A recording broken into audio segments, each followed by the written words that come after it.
कलाहांडी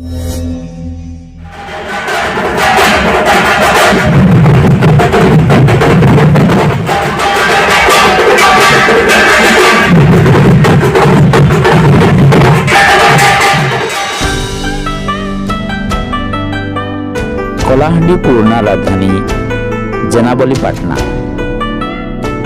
आज गहगहने उठुछे पड़ुछे। आज हेउछे आश्विन मूलाष्टमी। ई दिने जूनागढ़ इष्टदेवी माँ लंकेश्वरी खंडा बसा।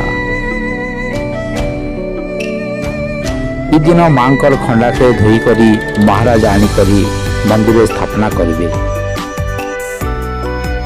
मांकर ई अलौकिक दर्शन करवार लगी अंचलवासी धाई आसन। भिन्न भिन्न सांस्कृतिक कार्यक्रम में दुलकुथिसी जूनागढ़।